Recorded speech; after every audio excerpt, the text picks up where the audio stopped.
In this video, I'm going to be unboxing and testing the MAONO Condenser Studio microphone set.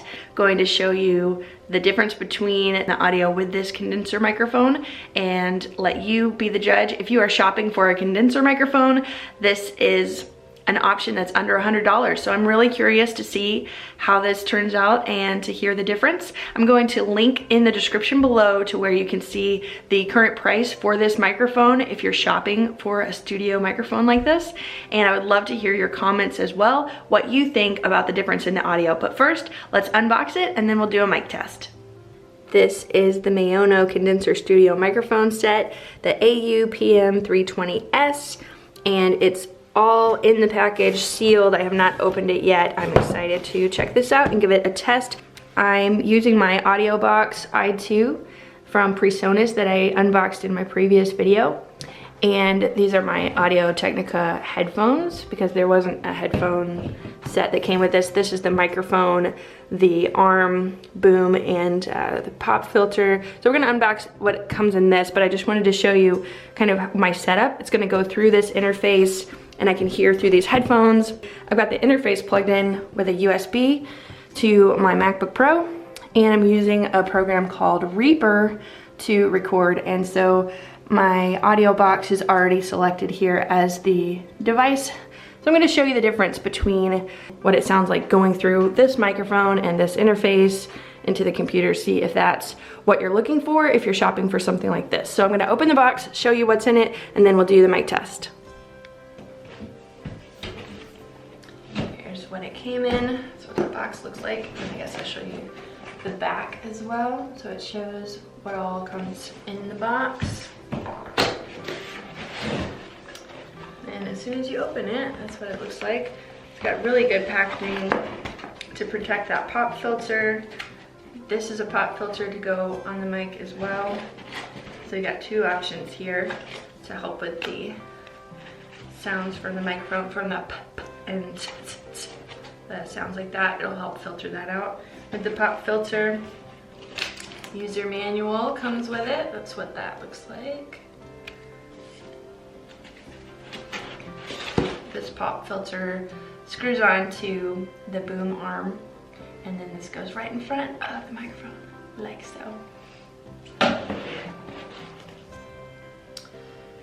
Alright, here's the next level here under the packaging.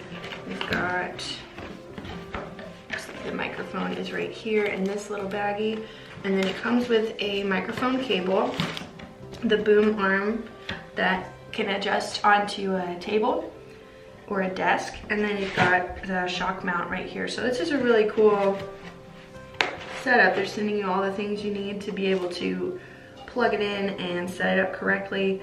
The pop filter is really important. The shock mount is important so you don't get a lot of shake and other sounds. Like if you bump into the table, it'll absorb some of that, so you won't just get all these different sounds coming through the microphone that you don't want.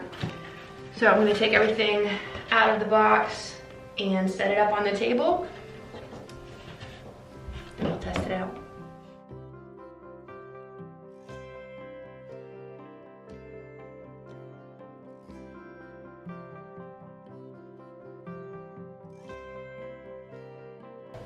This is what the user manual looks like. They show pictures for how to get it set up, so I'm just going to follow along and get it set up now.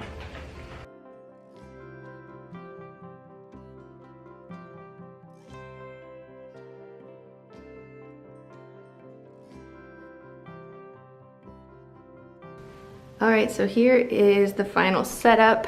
It took a little longer than I thought. I was worried about it slipping off just because of this table. It's not as sturdy as a desk, it's just a folding table, but here's the boom arm. I made sure to make all of these knobs as tight as I could so there's no slipping. This is where the pop filter is connected here. The mic shock mount is here. Here's the top wind filter right there. And so I've got both filters on right now.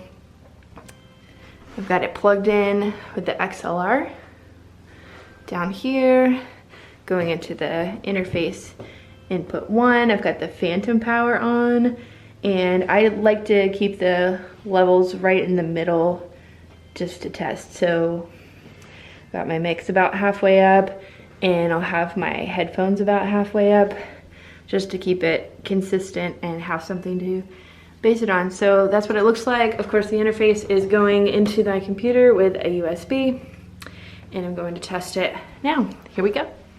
All right, it's time to do a test. So first, you're going to hear just the audio from my camera, the sound in the room as I'm recording. Then I'm going to play it back where you hear the audio from this microphone. Let's go. Testing, testing, 1, 2, 3. This is Lydia Walker from rusticsongbird.com, testing the MAONO Condenser Studio microphone set. Check, check, check, 1, 2. Testing, testing, 1, 2, 3. This is my podcasting voice. Testing, testing, 1, 2, 3. This is Lydia Walker from rusticsongbird.com, testing the MAONO Condenser Studio microphone set. Check, check, check, 1, 2. Testing, testing, 1, 2, 3. This is my podcasting voice. If you are shopping for a condenser microphone, this is an option that's under $100. I'm going to link in the description below to where you can see the current price for this microphone if you're shopping for a studio microphone like this. And I would love to hear your comments as well, what you think about the difference in the audio.